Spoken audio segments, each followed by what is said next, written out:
Nós estamos no último dia da série Odres Novos.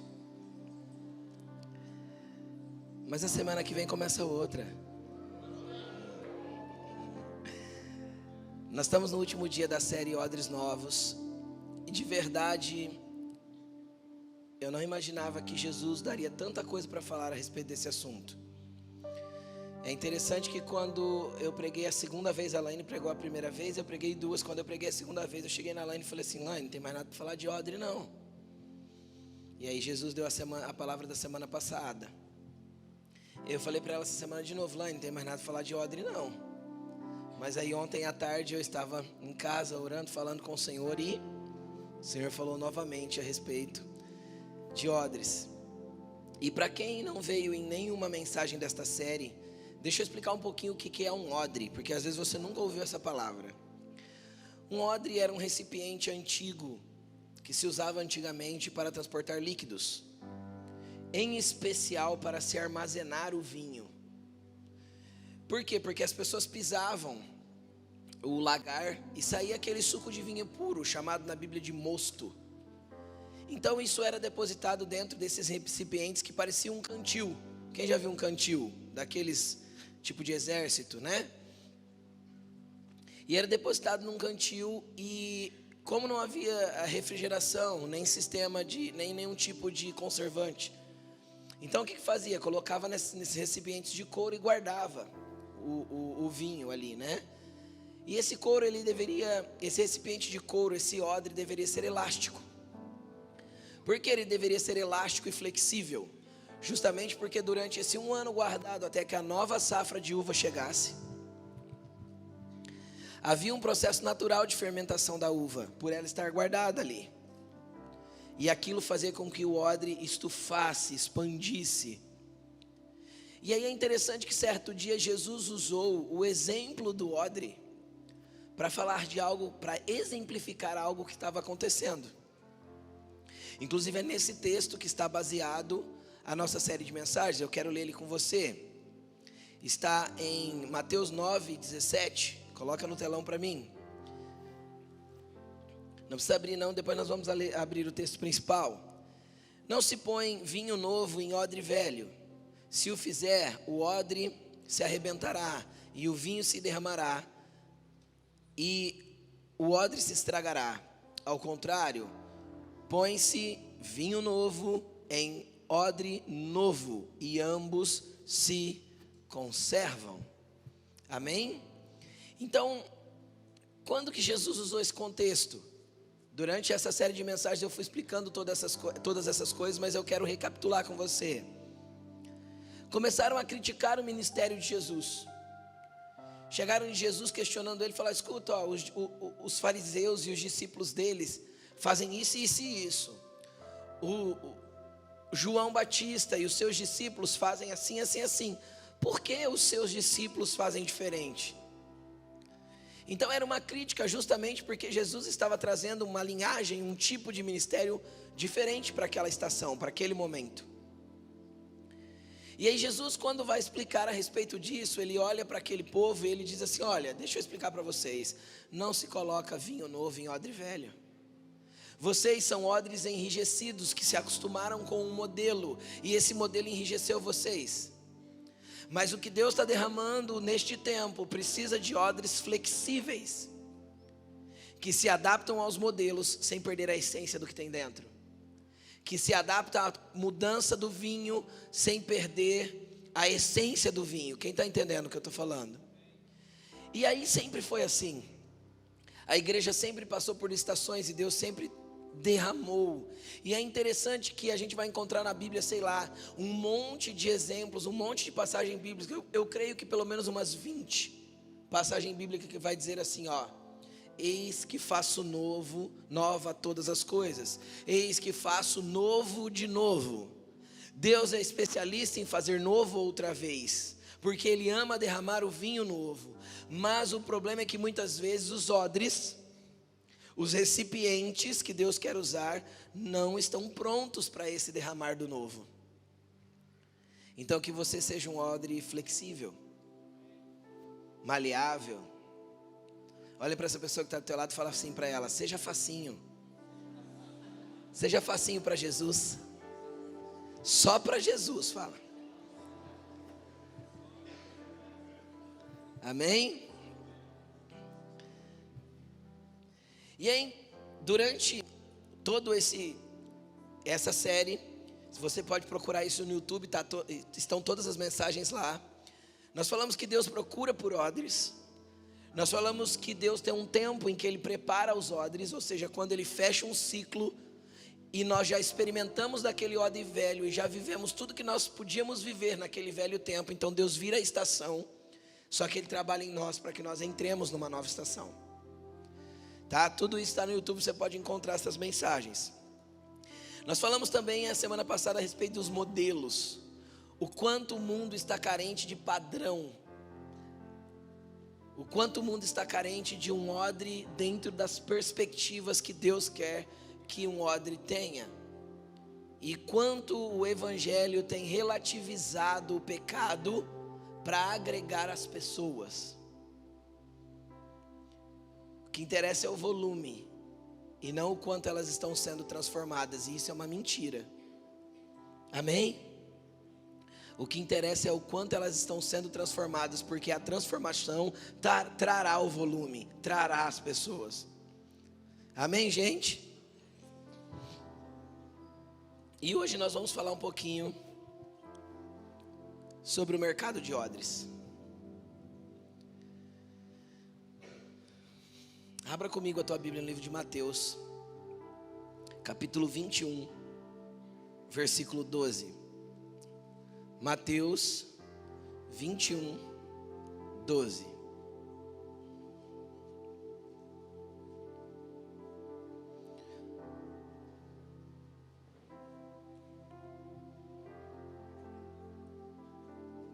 Amém?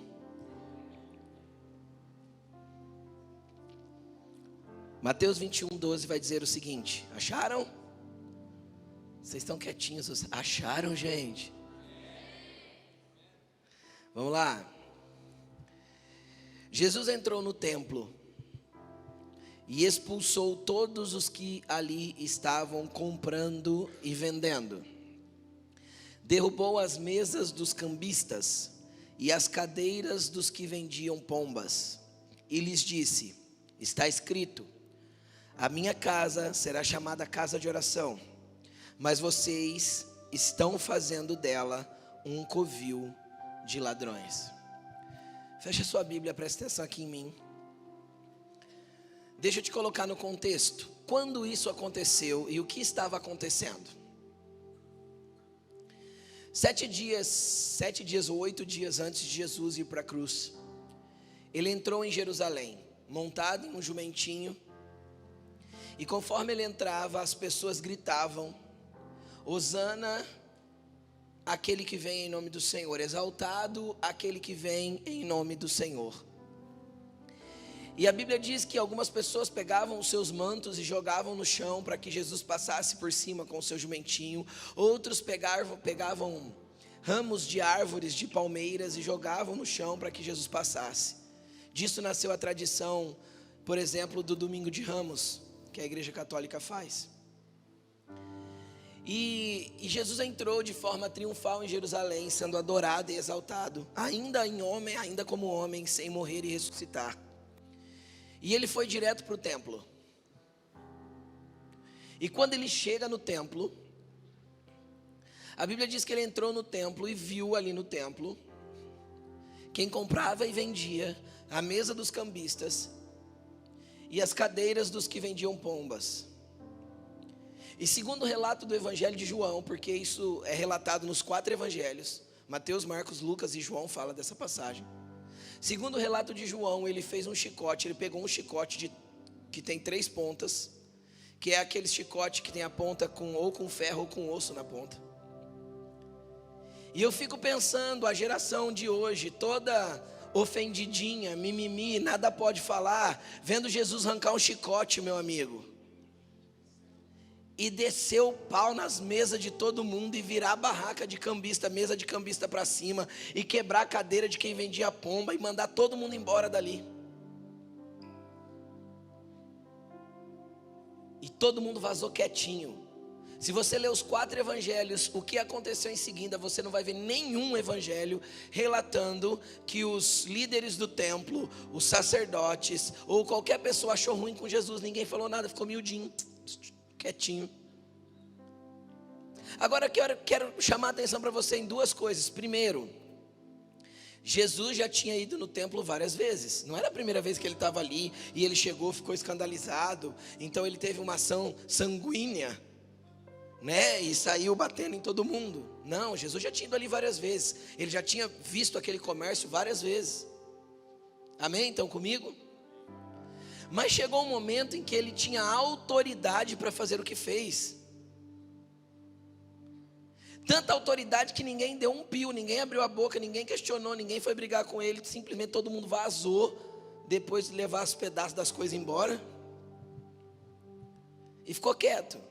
Por quê? Porque na verdade todo mundo sabia que aquilo era errado. E Jesus teve coragem de fazer o que era certo. Então não é porque você está vendo uma coisa repetidamente que ela é correta. Vai chegar um momento que Deus vai te levantar e você vai ter que ter um posicionamento contra aquilo que é errado. Não é porque você vai no templo toda semana e toda semana você vê alguma coisa acontecendo dentro do templo que aquilo está correto. Vai chegar um momento que o Espírito vai te incomodar e você vai ter que fazer alguma coisa, porque Deus te derramou e te delegou autoridade para agir contra aquilo. Agora, por que Jesus sabia que era errado? E por que todo mundo ficou pianinho e ninguém falou nada? Eu vou te contar o que acontecia. E quem é um pouco mais curioso pode ir para as Escrituras e pode pesquisar o que eu estou te falando. Até aquele momento, até a morte de Jesus na cruz, os judeus viviam mediante a lei, todas as regras do Velho Testamento, e mais as regras extras que tinham criado no meio do caminho, que era chamada de tradição dos anciões. Quem já leu isso na Bíblia?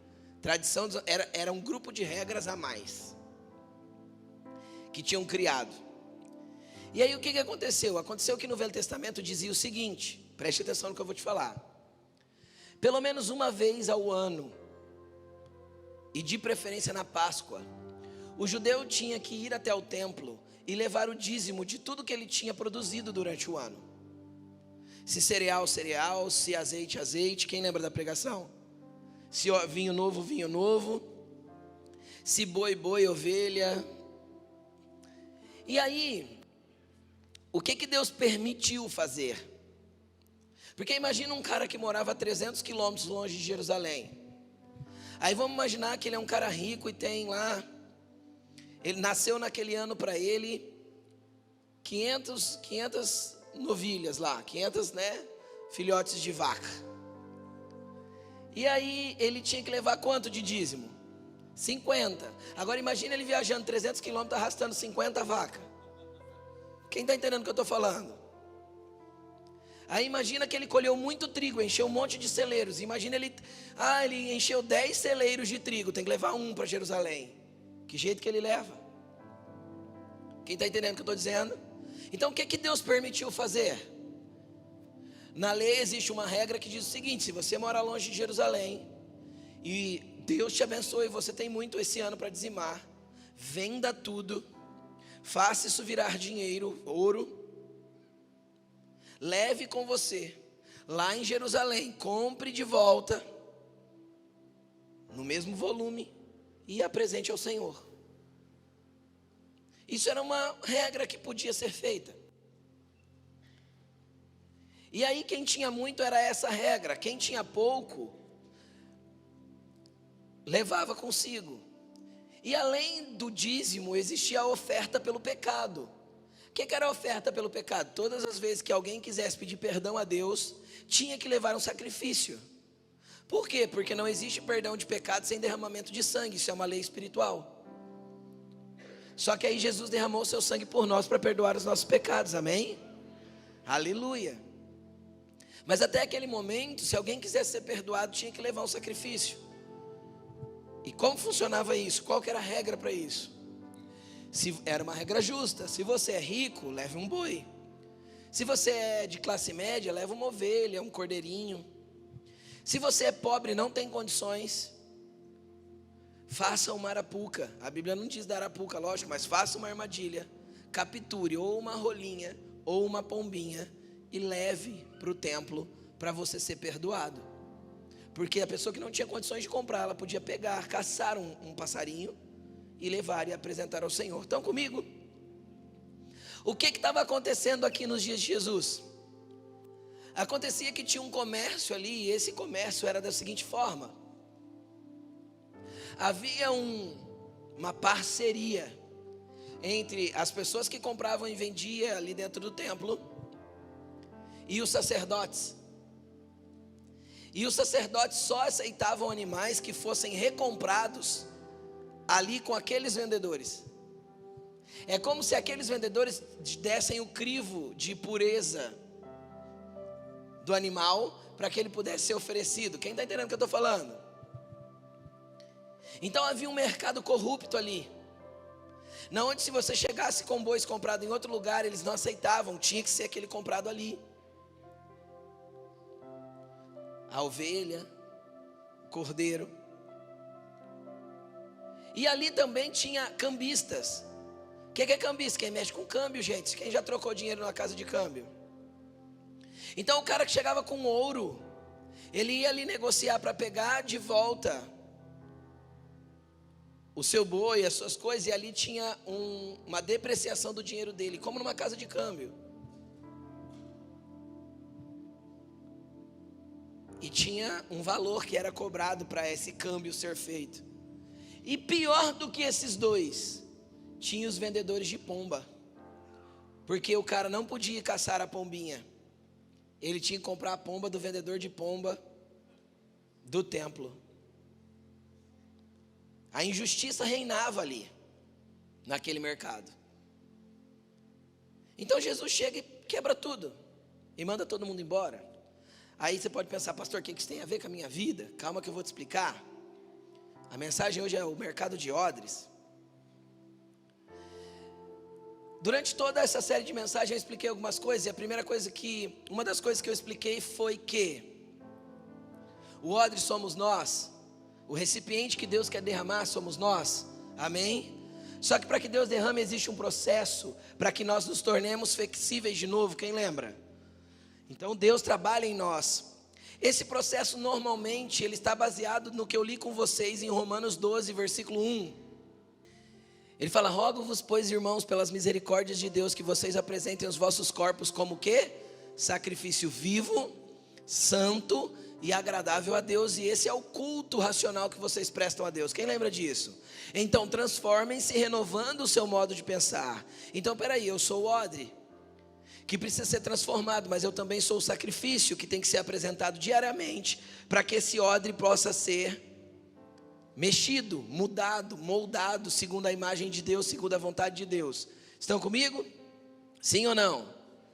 Agora vamos lá, deixa eu te explicar mais uma coisa. Você entendeu que o odre é você e que o sacrifício também é você, porque você se apresenta a Deus como um sacrifício todos os dias. E o que mais que eu quero te fazer entender? Que Deus não habita em templos feitos por mãos de homens, porque nós nos tornamos templo do Espírito Santo. Você crê nisso? Então deixa eu te explicar uma coisa. Tudo que Jesus fez no ambiente natural, presta atenção no que eu vou te falar. Tudo que Jesus fez no ambiente natural era um apontamento para o que estava acontecendo no reino do Espírito. Quando ele mandou a gente cear, ele deu um pão é natural, e ele deu um suco de uva, um vinho que é natural. Só que isso apontava para quê? E aponta ainda para quê? Para algo espiritual. O seu sangue que foi derramado para nos aliançar com ele, o seu corpo que foi moído para perdoar os nossos pecados. Estão comigo? Então, tudo que Jesus fazia no natural tinha um apontamento para o espiritual. Quando Jesus lavou os pés dos discípulos, Jesus estava lavando os pés deles naturalmente, mas espiritualmente Jesus estava liberando os pés deles para eles serem apóstolos, enviados para que eles se movimentassem sobre a terra, para que eles pudessem ir e pregar o evangelho. Quem está entendendo? Então tudo que Jesus fez no natural, havia um apontamento para o espiritual. E aí a hora que eu olho para esse mercado, eu vejo que o templo sou eu, e que o sacrifício sou eu, e que o odre também sou eu. Então eu percebo que existe um mercado dentro de mim. Porque se eu sou o templo de Deus hoje, existe dentro de mim uma guerra entre aquilo que está sendo negociado, entre ofertas e procuras. E o que eu quero te dizer com isso? Que existe uma guerra entre a oferta e a procura das coisas que militam no teu coração, na tua mente e no teu entendimento. Como assim, pastor? Cara, entenda uma coisa. Existe um monte de coisas que são desejos errados e pecaminosos que estão nas prateleiras do teu mercado aí dentro do teu interior. E que vira e mexe conforme as coisas vêm na sua mente, você tem vontade de pegá-las de novo. E aí então vem aquela guerra, por quê? Porque aquilo está fora de cogitação de você fazer e você sabe, mas naquele momento um desejo te surgiu, na onde você apresenta uma demanda, e quando você apresenta uma demanda, cara, quando você apresenta uma procura, vai aparecer alguém te oferecendo, pega sim, faz sim, Jesus te perdoa, não tem problema não, dá nada não. Quem já ouviu isso na mente aí? Quando sabia que estava fazendo errado? Quem já tinha aqueles desejos que ficou para trás muito tempo, mas de repente você se vê fazendo de novo, você fala assim, que isso? Por que eu fiz isso outra vez? Só eu já fiz isso? Mais alguém? Cara, e a verdade é que essa guerra de prateleiras dentro desse mercado nunca vai acabar. Por quê? Porque todas as vezes que a gente cobiça alguma coisa que Deus não quer que nós vivamos, a gente deseja viver alguma coisa que Deus não quer que nós vivamos, quando a gente pratica alguma coisa que Deus não quer que nós pratiquemos, nós pegamos a plaquinha de fechado, aquela que fica lá na porta do mercado, que Jesus fechou, porque ali ninguém tem que entrar mais, e nós viramos ela para o lado do aberto. Então nós damos espaço para Satanás entrar com todo tipo de sugestão na nossa mente. Estão comigo? E aí começa essa guerra dentro de nós. Por quê? Porque nós somos uma geração ensinada a ceder a tudo que nós temos vontade. Não é? Permita-se. Você só tem uma vida. Você não sabe quando vai morrer viva. E com essas sessões, com essas coisas que vamos cedendo, nós vamos entregando para Satanás todos os nossos desejos, e ele continua a estimular que cada dia peguemos mais daquela velharia que se encontra dentro de nós. Então dentro desse templo ainda tem um mercado aberto, ainda há um mercado de odres que Satanás tenta enrijecer, estragar e apodrecer para que o novo de Deus nunca chegue. Então repita assim comigo: eu sou o mercado e também sou o sacrifício. Cara, entenda uma coisa: tudo que Satanás oferece na vida de um cristão é mais ou menos igual pagar com cartão de crédito. Não dói na hora, dói no mês seguinte. Não é? Você pega a fatura e fala, mas eu não comprei isso. Não comprei isso. Eu vou lá na Laine. Se eu vejo que é o cartão dela, eu vou lá, Laine, que é isso aqui? Já cato no calendário que dia da semana que foi, que hora que foi. Fala, ó, lembra aí que você estava fazendo. Foi nós que compramos isso aqui mesmo?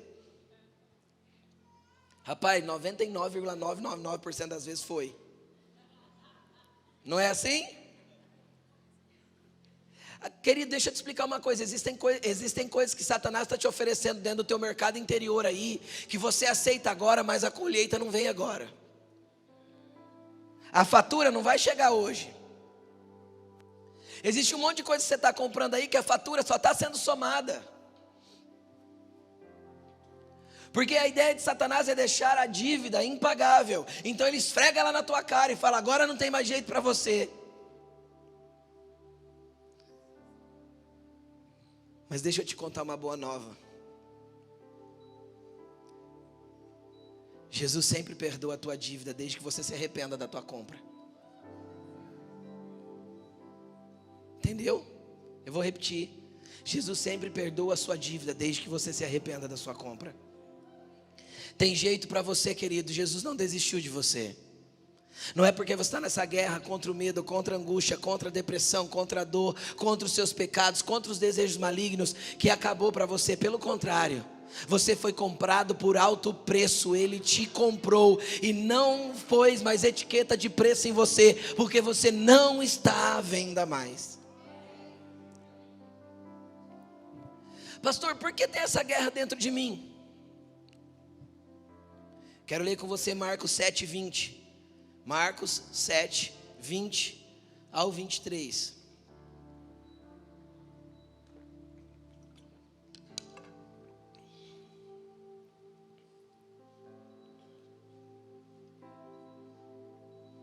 Vai. E continuou. Quem continuou? Jesus estava falando. O que sai do homem é o que o torna impuro. O que sai das suas prateleiras, querido, é o que te deixa impuro. O que sai de dentro de você é o que te deixa impuro.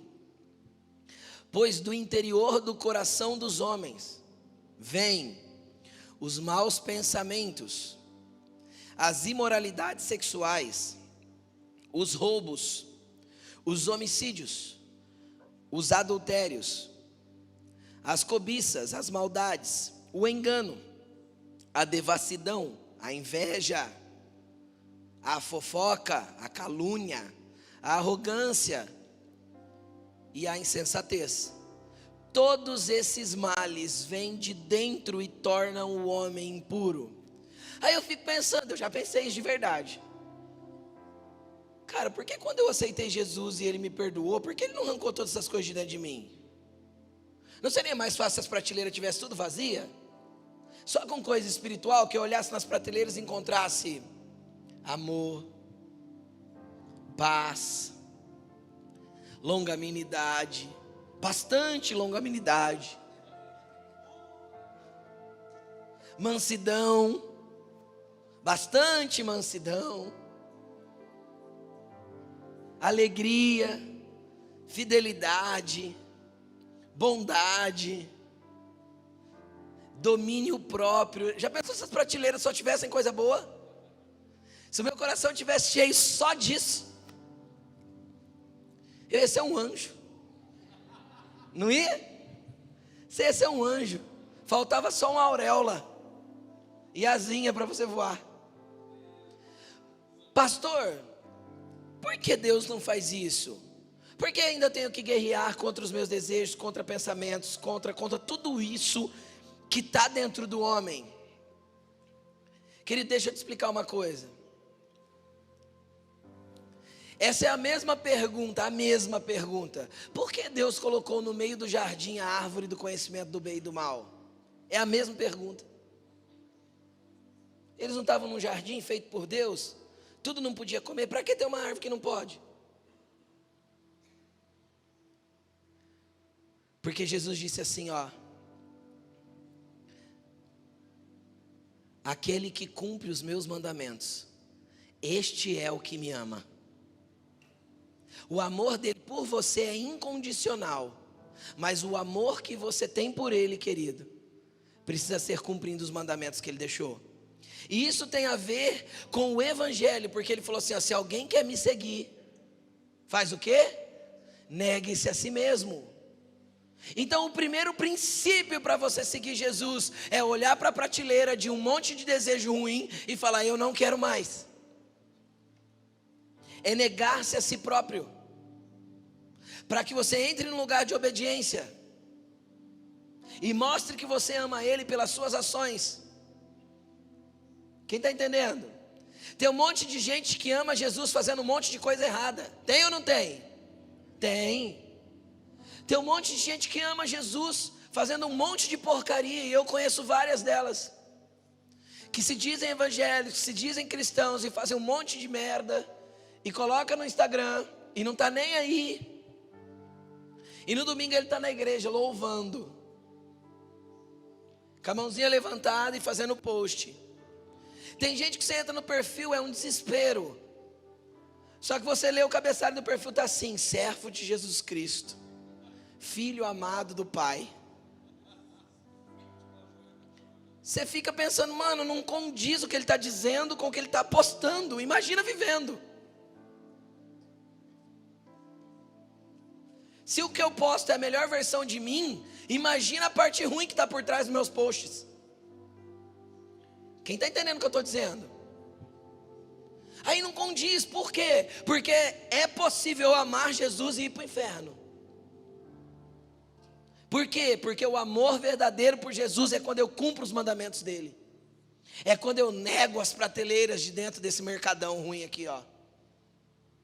Pastor, isso não vai acabar nunca, vai. Num abrir e fechar de olhos ao soar da última trombeta, porque a trombeta soará. E os que ficaram vivos vão ser arrebatados e encontrar com eles nas nuvens.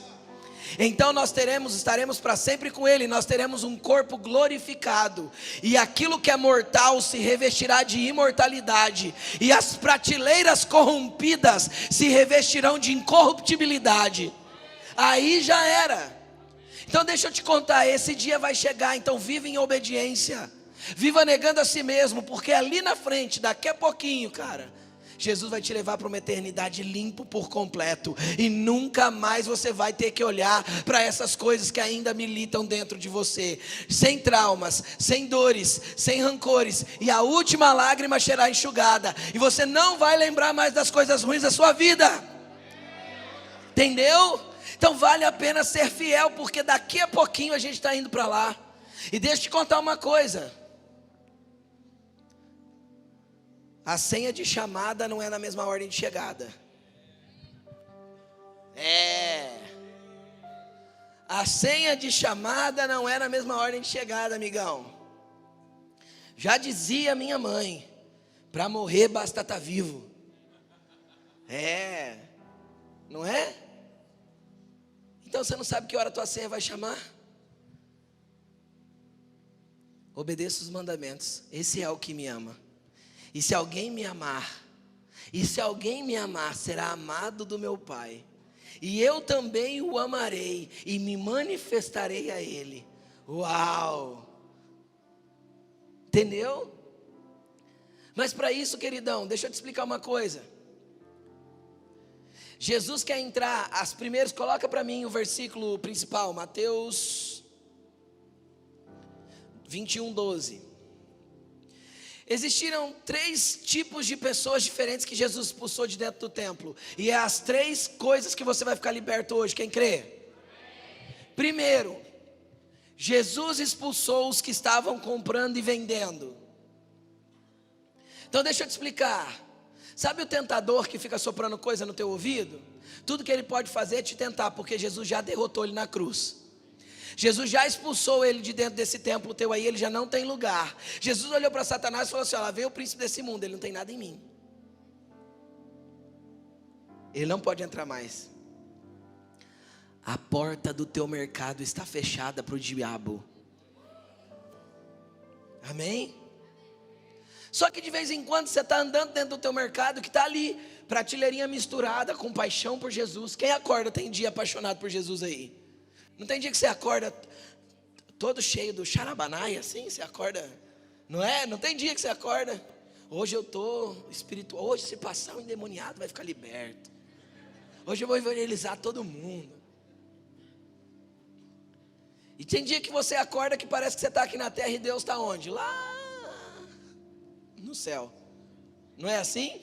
Você fala assim: Jesus, onde o senhor está hoje? Quem já viveu isso aí? O que acontece? Nesses dias que parece que Deus está longe, você vai dar uma passeada nas prateleiras do mercado. E o que te chama a atenção não é os pacotinhos bons de Jesus. Não é todas as virtudes que Ele já colocou na tua vida. Não, o que te chama a atenção é aquele velho pacote ruim que está ali, que foi plantado por um problema da vida, por um tempo de falta de conhecimento, por um tempo que você se encheu de coisa ruim, ou será que nós não sabemos que todo mundo tem um passado obscuro? Não é? Quem aqui já fez alguma coisa que se arrependeu? Todo mundo, cara, não tem jeito. Então às vezes está lá. Isso chama, sabe o que? Velha vida, velho homem. Está lá. E aquele dia que parece que Jesus está longe, parece que as coisas de Jesus, as virtudes de Jesus na tua prateleira vai lá para o fundo, sabe? Quando esconde, e vem tudo para frente, todas aquelas bobeiras, aqueles pensamentos ruins, aquele monte de coisa, e você fica tentado, aí você olha para um negócio. Não posso, Jesus, não posso. Nessa hora, querido, Satanás está lá na porta, ele vê que a plaquinha vira de fechado para aberto. Aí ele entra, aí ele começa aqui na tua vida.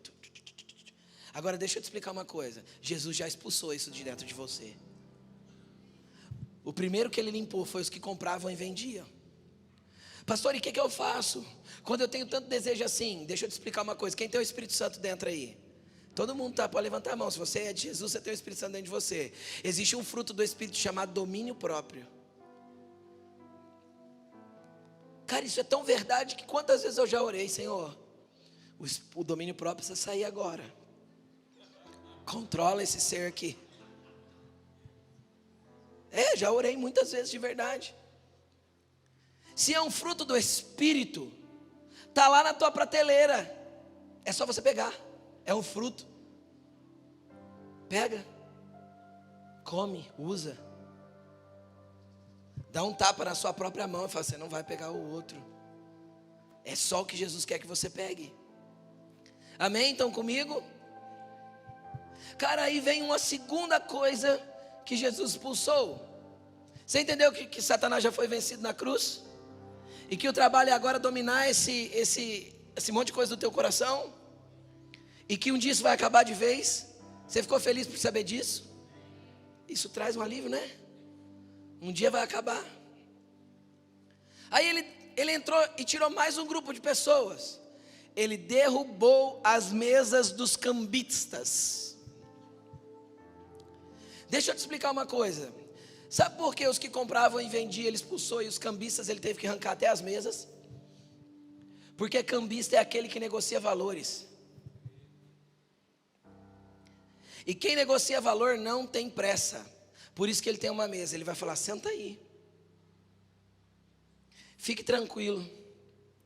Vamos negociando devagar. Se daqui 20 anos eu conseguir destruir alguns pilares de valores que você tem, os seus filhos se perderão. Entende? Ele não negocia a curto prazo. Eu não sei se você percebe, quem já teve o prazer e o desprazer de entrar numa casa de câmbio. Por que prazer? Porque normalmente quando você entra numa casa de câmbio é que você está indo para o exterior e você precisa de uma moeda estrangeira, então você está todo eufórico porque você vai viajar. Só que você não percebe que a cada realzinho que você dá lá, ele tira alguns centavinhos do teu real. Não é?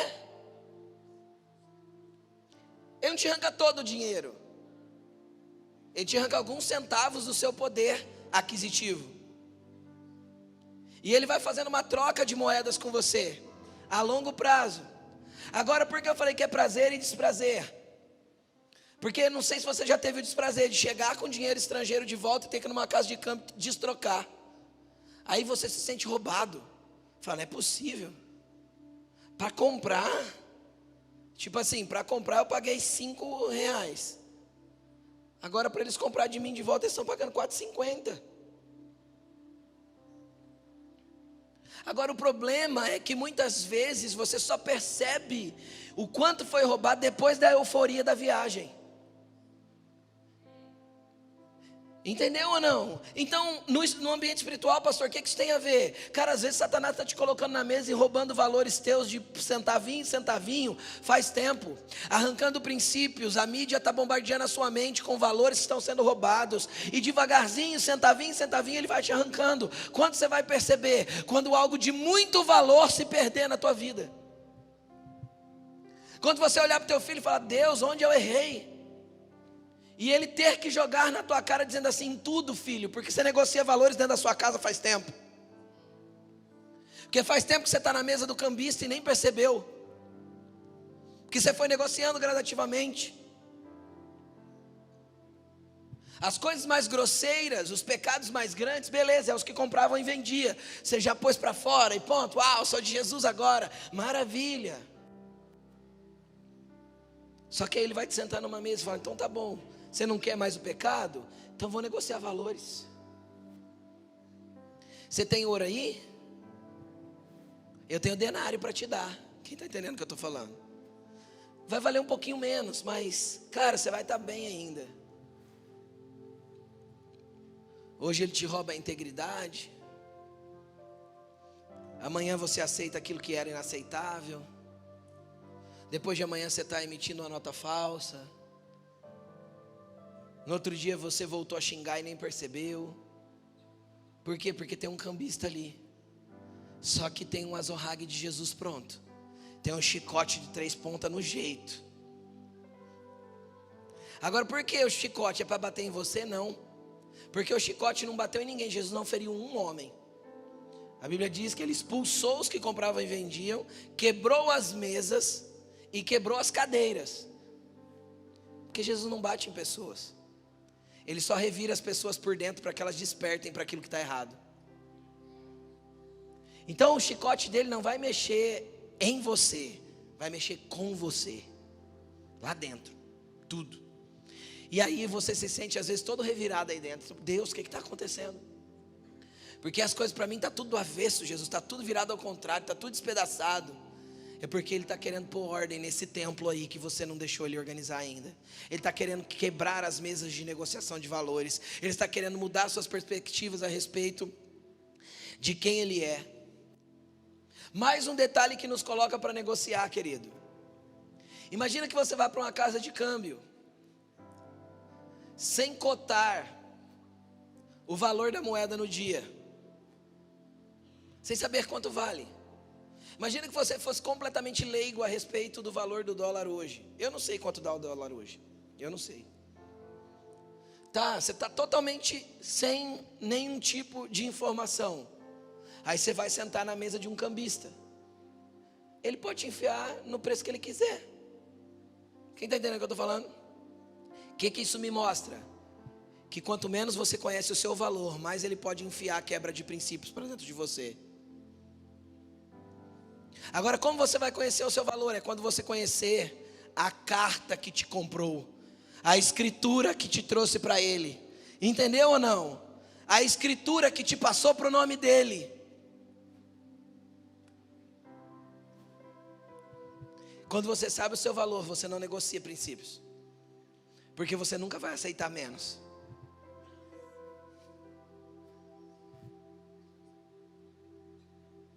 Por último, e é uma degradação moral, ele quebrou as cadeiras dos que vendiam pombas.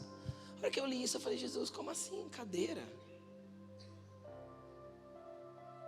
Cara, sabe por que uma cadeira? Porque cadeira não tem jeito de dividir com ninguém.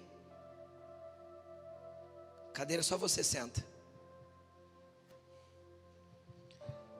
Pegar um casal, pegar o Kleber ali e falar assim: Kleber, senta na mesma cadeira que a Andréia, sem tirar a Andréia. Tem jeito? Vai ficar bem ruim. Principalmente se ele sentar no colo dela, né? Ela vai falar: pelo amor de Deus. Luiz sentando no colo da Ana, coitada da Ana.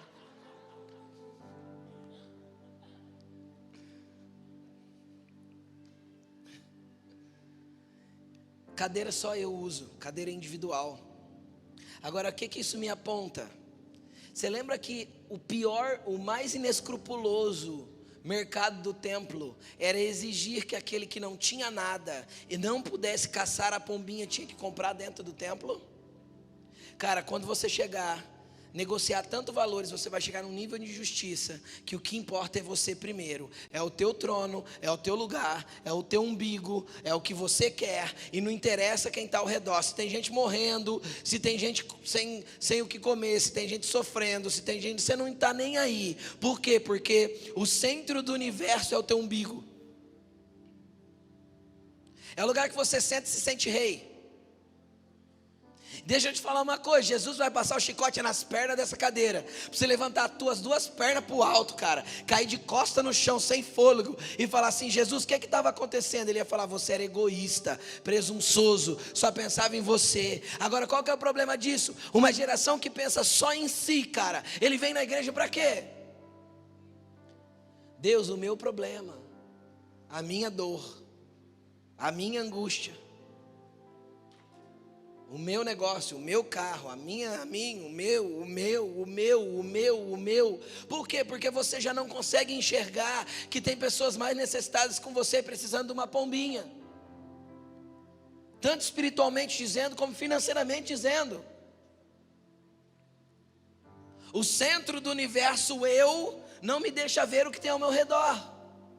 Então eu sento na cadeira de rei e governo a minha própria vida, do meu jeito, a minha maneira, até eu cair da cadeira. E eu vou te falar, na Bíblia tem um cara que caiu da cadeira.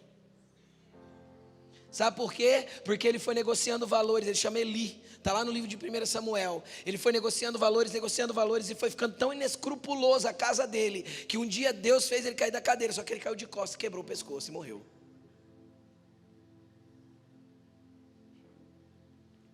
Então não espere Jesus tirar a sua cadeira, levante logo, porque o lugar do trono do teu coração é dele, não é seu. Levante, pegue a cadeira e fala: Jesus, é toda sua. Senta e governa, porque quem senta no trono é quem tem autoridade para governar. E aí vai mudar toda a tua perspectiva. Você sai de um lugar de ser servido e entra no lugar de ser servo. Pastor, eu sou novo na fé. Cara, às vezes você está com o teu interior tão bagunçado que você não consegue nem enxergar o que é pecado, do que é valor, do que é egoísmo, porque você nunca chegou em Jesus para que Ele pudesse um pouco de ordem dentro de você. Deixa eu te falar uma coisa, hoje Jesus quer te pegar, te abraçar.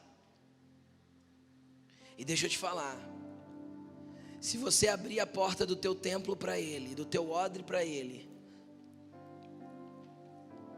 Ele não vai chegar com chicote a princípio. Ele vai chegar com ordem. Ele vai começar a organizar as coisas aí dentro. Pôr tudo no lugar daquilo que andava fora do lugar. Jesus quer você para colocar ordem na tua vida. Porque o evangelho, querido, que não transforma, não é evangelho. É apenas uma pregação diluída para abastecer uma geração que quer apenas informação ou apenas satisfação pessoal dentro de uma igreja. Sabe o que eu olho nisso? Aí eu vejo que junto com os caras que compravam, vendiam, tinham mesas e cadeiras, tinha os sacerdotes que tinham um pacto com eles, para que tudo acontecesse. Deixa eu te explicar uma coisa. Não fique numa igreja onde se prega o que você quer ouvir. Porque normalmente o que eu quero ouvir é para massagear meu ego e não para transformar minha vida. Não fique numa igreja onde o evangelho não confronta, porque o evangelho de Jesus é negue-se a si mesmo. Infelizmente existem muitos sacerdotes nos nossos dias que fizeram pactos com os cambistas e abaixaram os seus valores e princípios para se adequar a uma geração que quer ouvir tudo diluído, tudo lindo, tudo maravilhoso. Peque à vontade, Jesus te ama. Faça do jeito que você quer. Eu já escutei pastores me dizer assim: a vida das pessoas é muito difícil para domingo elas escutarem alguma coisa que confronta. Elas precisam sair da igreja leve no domingo. Eu quero que você saia leve daqui sim, leve, livre dos seus pecados, livre dos seus erros, porque o que vai te fazer leve não é uma pregação que massageia o seu ego, é a que arranca o teu pecado.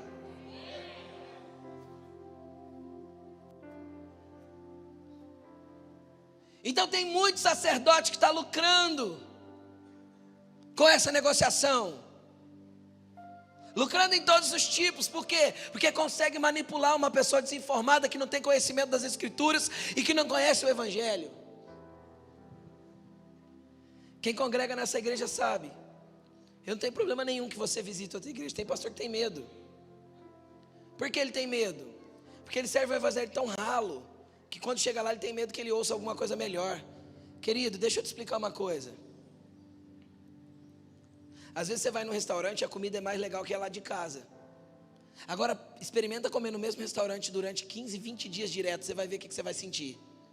Quem já teve esse desprazer? Dá ou não dá um negócio assim, nossa, de novo a mesma comidinha. Só que da tua mãe, da tua esposa, você não enjoa, lindo. Porque comida que se faz em casa e tem robustez, a gente come a vida inteira e sempre está gostoso. Mas aquela diferente eu posso experimentar tranquilo. Minha filha não vai deixar de comer em casa porque um dia ela foi no restaurante. Pode ir para o YouTube, pode comer. Aí o que foi indigesto você vai perceber. Você vai perceber porque você conhece as Escrituras, porque você conhece o Evangelho, porque você sabe o que é certo e o que é errado. Deixa eu ler 2 versículos para vocês. Estou encerrando. 1 Coríntios 6, 19 e 20. Ó. 1 Coríntios 6. Acaso não sabem que o corpo de vocês é santuário do Espírito Santo? Quem sabe diz amém? Amém. E que ele habita em vocês, e que lhes foi dado por Deus, e que vocês não são de vocês mesmos. Tem um mercado dentro de você, mas ele não é seu. Você não pertence a você mesmo mais. Por que você não pertence? Versículo 20. Porque vocês foram comprados por alto preço. Vocês foram comprados por alto preço. Preço do sangue de Jesus, preço da morte do santo, preço daquele que era digno de não morrer na cruz, mas morreu por amor. Você foi comprado por alto preço. Glorifiquem a Deus com seu próprio corpo. Quer ler mais um? Capítulo 7, versículo 23, ainda de 1 Coríntios 7, 23. Vocês foram comprados por alto preço. Não se tornem escravos de homens. O que isso significa, querido? Muitas vezes aquele que está numa barganha de negociação com valores vai tentar colocar você debaixo de uma tirania para controlar a tua vida. Porque ele também não tem valor. Esses são os que barganham no templo, apoiando aquilo que se faz de errado. Não, querido, isso é assim mesmo, fica tranquilo, Jesus te entende.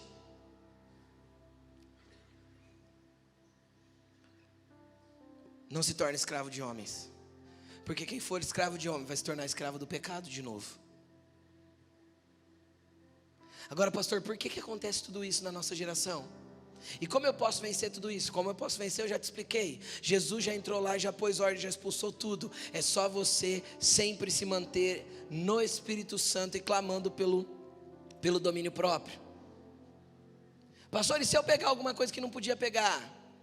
É só você falar: Jesus, me perdoe, vem de novo, coloca a ordem nesse mercado outra vez. Esse odre aqui não está à venda, porque já foi comprado por alto preço. Para finalizar, vamos ler 2 Timóteo 3, do 1 ao 5. E eu quero que você preste atenção nesse texto como você nunca prestou. 1 Timóteo, capítulo 3, é 2 Timóteo, tá? 2 Timóteo, capítulo 3, versículo 1. Saiba disto: nos últimos dias sobrevirão tempos terríveis. Os homens, o que faz tempos terríveis? O que faz os tempos serem terríveis? Homens. Qualquer tempo terrível na terra foi uma manipulação de homens. Sim ou não? Vou dar um exemplo. Os ucranianos estão vivendo um tempo difícil, sim ou não? Um tempo terrível. Quem promoveu? Um homem atrás de uma mesa, negociando valores e jogando bombas. Vamos continuar. Os homens serão egoístas, eles terão uma cadeira para eles. Avarentos, deixa morrer, mas não entrega a pomba. Só pensa em si, só quer para si. Aí vem a teologia da prosperidade. Dê que Deus te devolverá. Tinha até música. Cara, a gente não dá para Deus devolver nada. Até porque eu não estou fazendo negociação com Deus, porque Ele não está em negociação. A gente dá para adorar, a gente dá para ser fiel. Quem está entendendo o que eu estou falando? E se Ele não devolver nada, Ele continua sendo Deus. E eu continuo sendo servo. Vamos lá, continuando. Presunçosos, arrogantes, blasfemos, desobediente aos pais. Amém, jovens? Você não é pessoas dessa geração. Ingratos, ímpios, sem amor pela família. Qual que é o alvo das ideologias hoje, gente? Destruir o quê? Irreconciliáveis, caluniadores, sem domínio próprio. Pega tudo que está na prateleira. Cruéis, inimigos do bem, traidores, precipitados, soberbos, mais amantes dos prazeres do que amigos de Deus. Eis a nossa geração descrita na Bíblia desde 2000 anos atrás. Estou errado? Vai ficar pior. Porque eu sei que vai ficar pior, porque Jesus falou, contou uma parábola, que a gente chama de parábola do joio e do trigo. Ele fala que um homem tinha um campo e ele plantou boa semente, nasceu trigo. Mas enquanto eles dormiam, veio o inimigo e plantou uma semente de joio. O que é o joio? Ele é idêntico ao trigo, mas não tem conteúdo, ele é vazio. Por fora ele se parece, mas por dentro não tem essência. E aí, eles perceberam que estava nascendo alguma coisa diferente ali. E os lavradores chegaram no dono do campo, que era Deus. Jesus explica essa parábola. E perguntaram: tiramos o joio?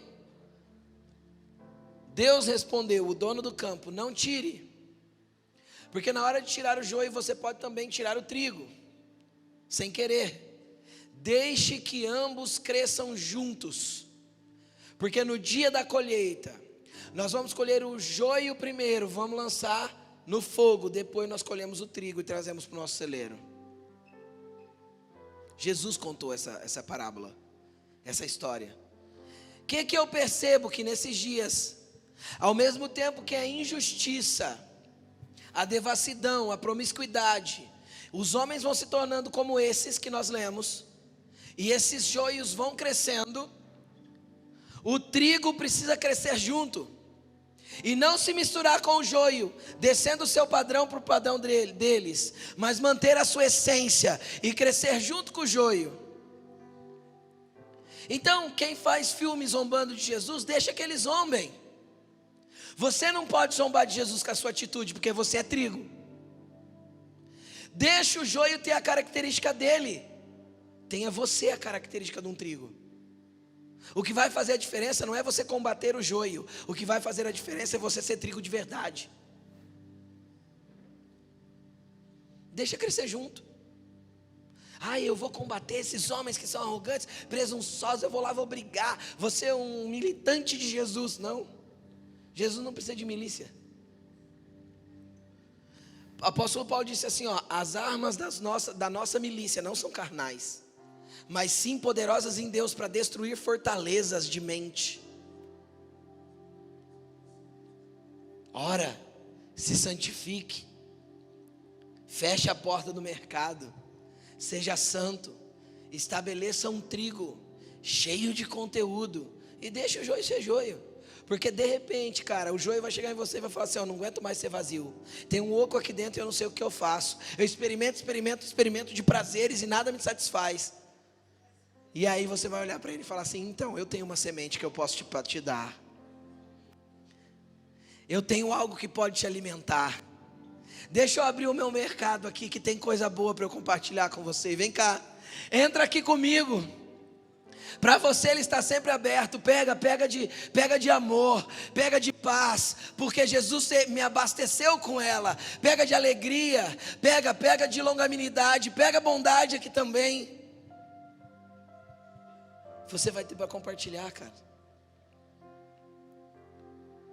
Os homens vão ficar cada vez piores. As militâncias da mídia vão ficar cada vez piores. A sujeira vai ser cada vez mais notória, mais escrachada. E com isso cada vez menos verdade será falada. Cada vez mais a verdade será rejeitada. Cara, a verdade é que se eu falar certas verdades, eu posso até já ir para a cadeia. Que não deixaram de ser verdade por isso. O que é e o que não é. O que é joio é joio e o que é trigo. E Deus não vai sentar na mesa dos cambistas e não quer que você sente. Vamos terminar o texto. Eu terminei? Não terminei. Versículo 4. 2 Timóteo 3,4.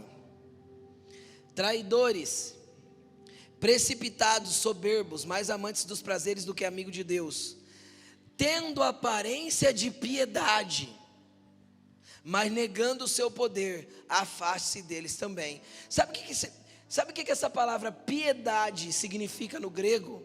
Que é traduzido para... Eu não gosto da tradução piedade. Eu não sei porque é traduzido piedade. Porque piedade na língua portuguesa parece aquela pessoa que está fazendo caridade, não é? Na verdade a palavra aí, o significado dela é devoção sincera a Deus, uma religiosidade verdadeira. Então, tendo a aparência de ter uma religiosidade verdadeira, negam a verdade, negam o poder da verdadeira religião.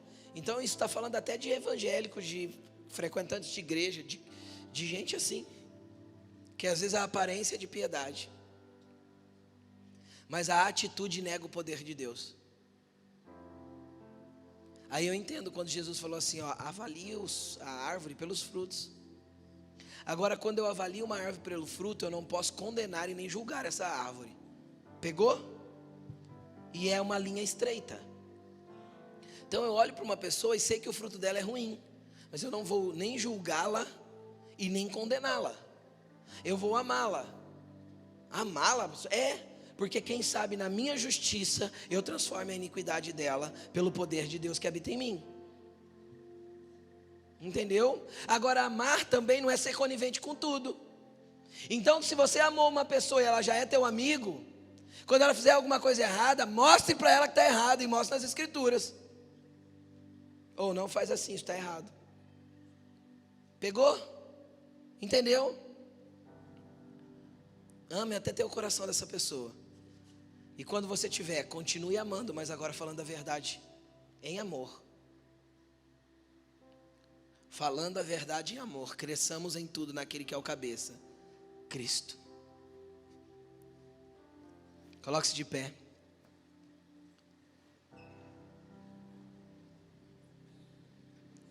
O mercado de odres não está aberto.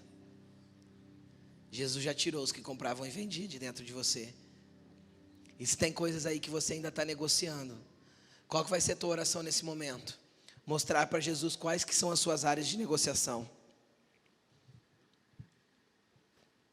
Onde você tem negociado, onde você tem se corrompido, onde você tem descido o padrão, onde você mudou a verdade de Deus pela tua verdade, onde você trocou a verdade de Deus pela tua verdade, onde você construiu uma imagem dele que não tem a ver com o que ele está descrito, mas tem a ver com o que você quer que ele faça por você.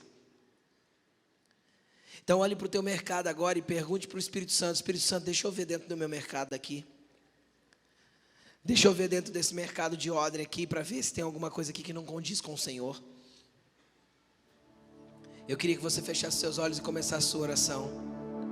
E essa oração precisa ser muito reflexiva, precisa ser muito para dentro.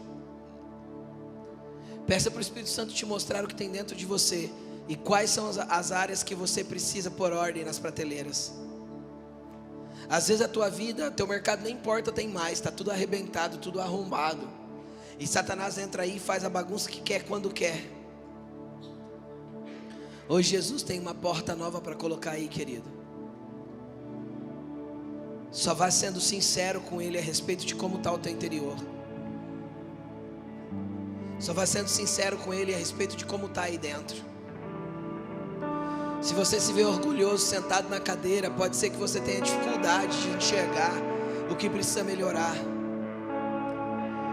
Então você vai pedir: Espírito Santo, joga a luz no meu mercado, joga a luz dentro de mim, deixa eu enxergar o que está acontecendo aqui dentro. Vai falando para Ele: Senhor, vem vencer meu coração, vem vencer minhas prateleiras, vem organizar o meu mercado, vem mexer no meu interior, vem. Fala para Ele, Jesus, vem mudar tudo aqui dentro. Vem mudar tudo aqui dentro.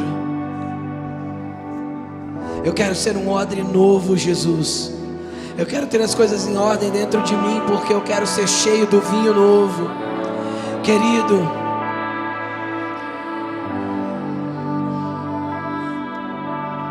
se aproximam dias que Ele derramará do seu Espírito,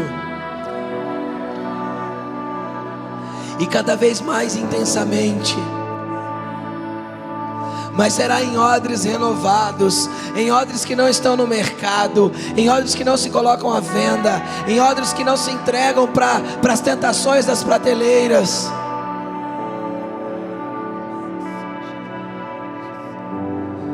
O mercado não está aberto, você não está à venda, você foi comprado por alto preço. Repita assim comigo: eu não estou à venda, eu fui comprado por alto preço. O meu mercado não está aberto mais, a não ser para receber o necessitado. Fala: a não ser para receber aquele que precisa do que eu carrego. É assim que Jesus te fez, querido. Vem para Ele e viva uma vida de verdade. Nós te amamos, Jesus. Aleluia, glória a Jesus.